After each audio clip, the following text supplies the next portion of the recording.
Those are the two listeners who answered our skill testing question, putting it in the bag, shaking the bag, and let's see who the winner is. Ooh. And the winner is Josa, who described her favorite lunch as lentil soup and chicken wrap. Congratulations, Josa. Hello, my lovelies! This is Jenny from Jenny's Fun Facts. We just want to take a moment to thank you so much, P Eats Meal Preps, for sponsoring our episodes. New menu out every Friday, order by Sunday, delivered fresh by Tuesday, and guess what? They deliver to all Montreal surrounding areas as well. Healthy, fresh, and delivered to your door for free. Add them and our podcast on Instagram at p.eats_P as in Peter, R-E-P as in Peter, S. Thanks, P Eats Meal Preps.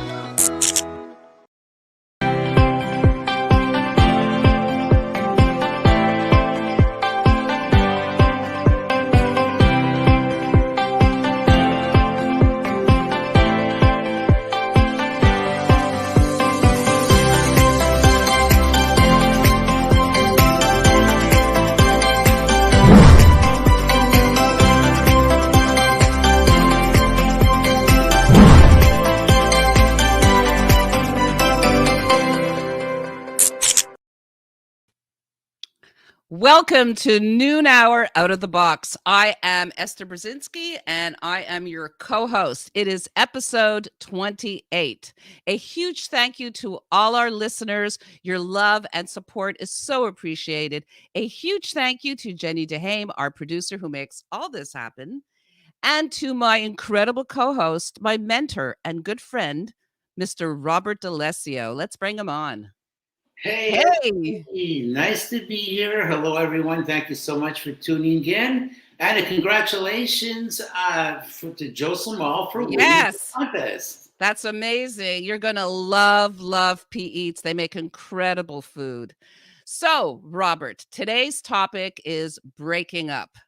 So what do you think the 4 most dreaded words one partner can say to the other? What do you think it is? We need to talk. Yes.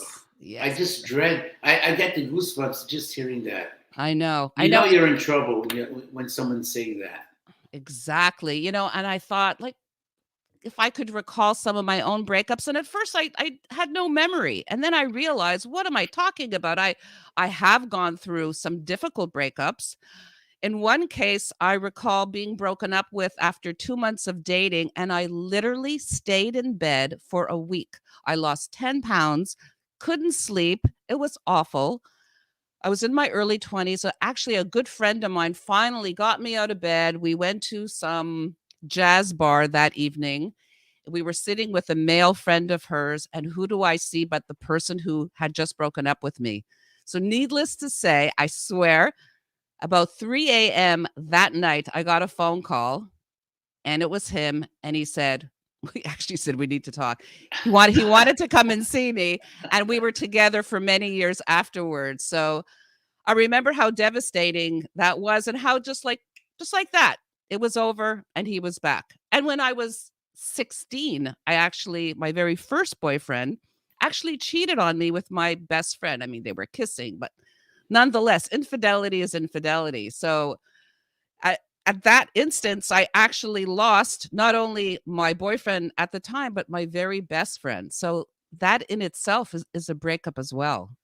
Exactly. You're not only suffering from because breaking up is a mourning process. It's a death. You got to move on. And the way I see it, if you broke up once, I don't know how you can go back, because there's that barrier that you crossed. I don't believe in going back, because I was married for 30 years. Yes. And just leading up to all of the problems that came within the marriage and all that, the last 5 years were very difficult. And there was a process going on, and there was like a distancing that was happening naturally. I tried to save the marriage for 5 years. I was living a lie. It was very difficult. And there are signs, when you're breaking up that you're heading, for a breakup. For instance, give you an example. I was in a shopping mall and I saw that the love wasn't there anymore. Really? I would hold her hand. First of all, I had to go get her hand. It was an effort to get her hand because, as I'm stretching my hand, she just stayed there, pick up her hand like a dead weight. It's like a dead fish.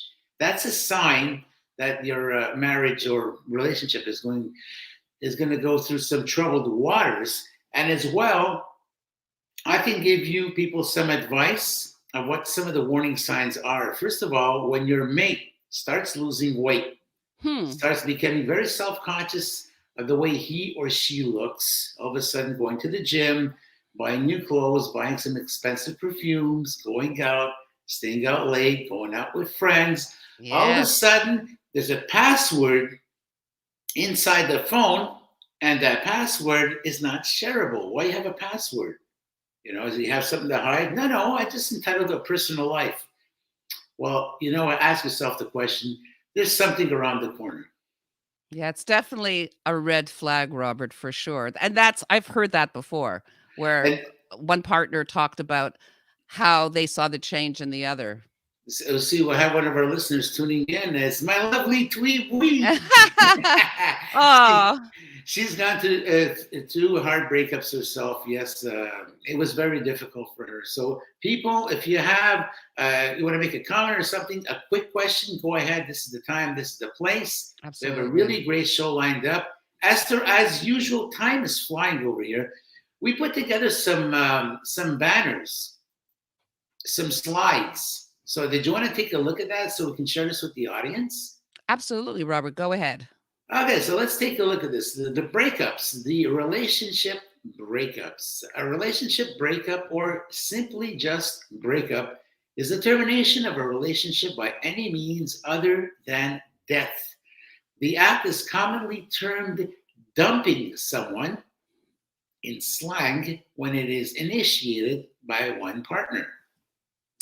So there are 7 signs, according to experts, that a breakup might be around the corner.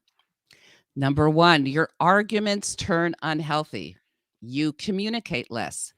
Your connection feels weaker than it used to be. Your goals and beliefs have changed. Your partner doesn't take you into account anymore. One or both of you stop making an effort, and you really don't show appreciation for each other anymore. And yes, one of the signs I can relate is that all of a sudden your partner is making plans and you're less and less included in those plans. So that's a sign as well. Another red flag for sure. So what are the 5 stages of breakup? Well, even if you were the one who initiated the split, there are 5 stages of grief that you will go through. They are denial, anger, bargaining, depression, and acceptance, according to Mental Health Matters. These are the natural ways for your heart to heal. So, how long does heartbreak last? That's a difficult question to answer. But according to experts, it takes about 6 weeks to actually adjust to life without their ex. It could be a lot quicker, but typically it's not much longer. So, this expert says, I tell my clients all the time, give everything 6 weeks before you think that you're not coping well. You know what? I absolutely second that. And 2 of my breakups, it's exactly the time it took. See, the first part of it all is like, you have to come to terms that it's a mourning process. It's a death. Absolutely. Yes. So you just have to move on with your life. And then the time that you spend apart, you're actually learning to discover yourself and discover who you are.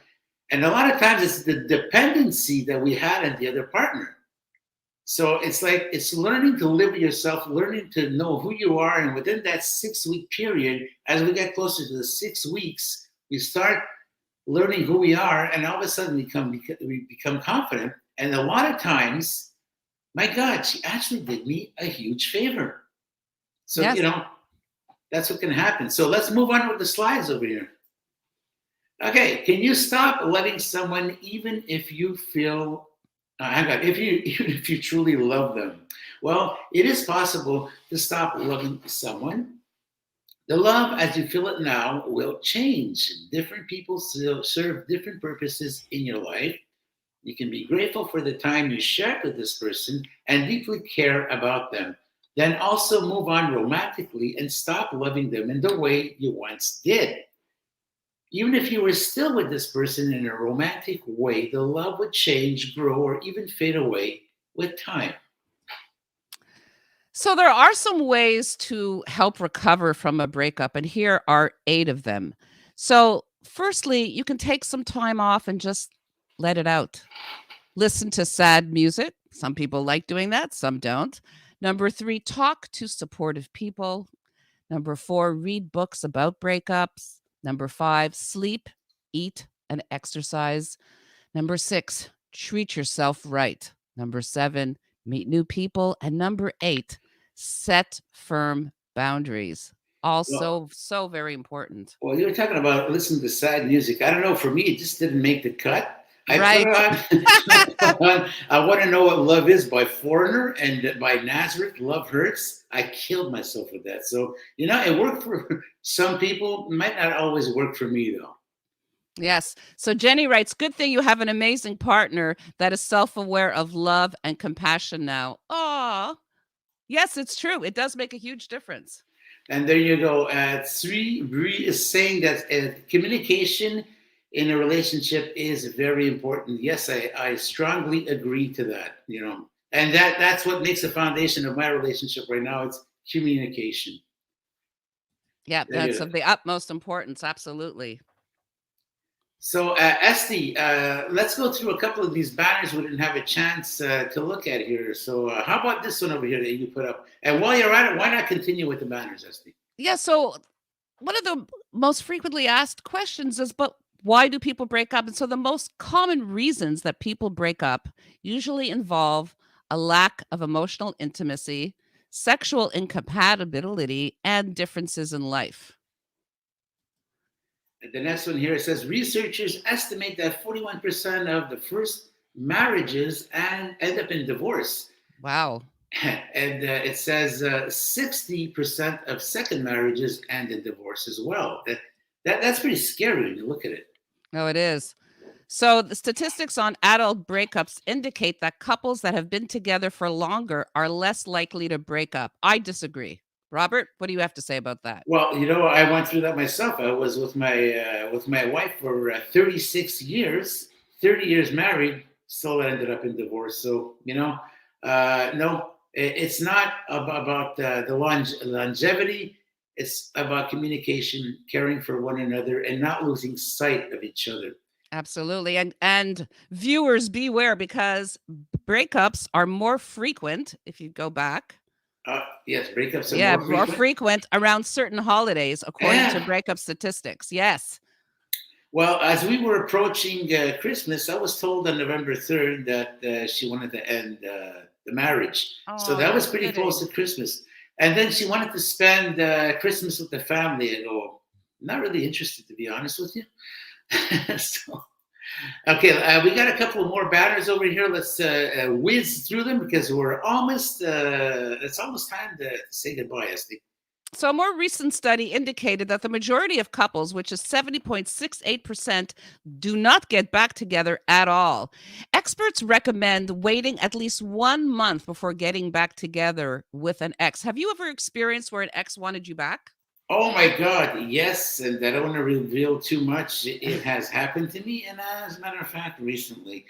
So what happens is that they want to try out that forbidden turf, and you can tell them, hey, listen, it's not better. The grass is not greener, but you hear things like, I'd rather regret trying it than regret not trying it. So they try it, then they regret it. What did they accomplish? They have a beautiful house, they have a beautiful car, beautiful a townhouse or whatever, a chalet. They give it all up just to go try something, and they just realize that I was pretty well off the way I was. But you know what? Sorry, it's too late.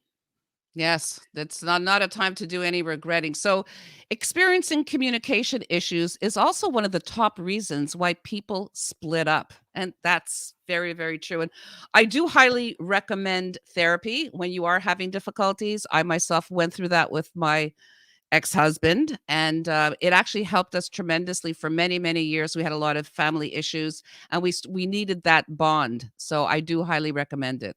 And finally, 38% of respondents cited infidelity as the main reason for wanting to end a romantic relationship. Yes, so the lack of trust, that's huge. That's just So before we go on to our segment of what's on your mind that we haven't had for a while, let's take a look at some of the comments over here, because we're going to be signing off afterwards with a nice video that was put together on TikTok. So Jenny says she disagrees with, who is she disagreeing with over here? Tweet, yes, absolutely, communication is key. Then I listened to Kenny Rogers, Something's Burning, and replay after my separation. Okay. Some people are courageous listening to all these breakups. No, but Robert, it is important to let out these feelings. You need to cry it out. The endorphins, the dopamine, that all comes into play. You need to let it out. Crying is good. Crying is healthy. And if you need the sad music to help you release this, well, I'm all for it. Absolutely agree with that. Absolutely. Yeah, but just thinking of crying makes me cry. Yes, don't get me started.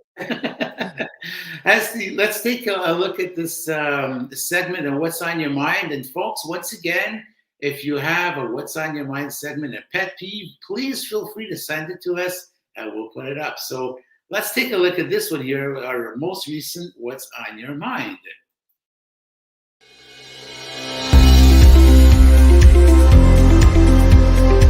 Hi, I'm Jo Zamal, and my pet peeve are people who are rude, nasty, and just unkind. There's no reason for it.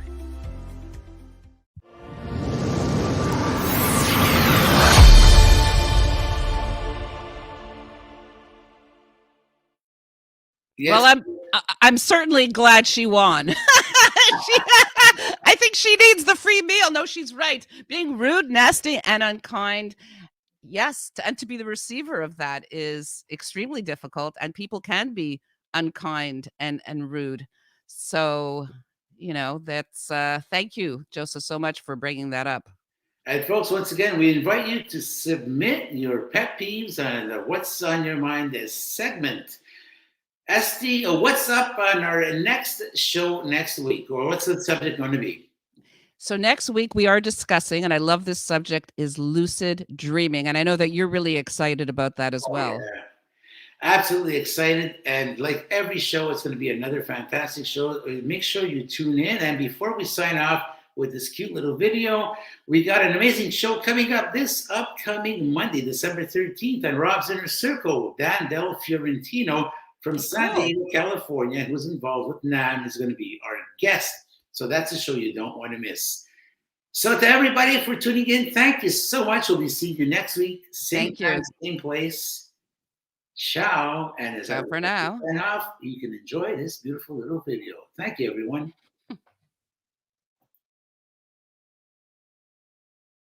5 proven ways to help you recover after a breakup. According to research from Johns Hopkins and UCLA, here's some things you can do to help mend your broken heart. Number 5, have an imaginary conversation with your ex and say goodbye.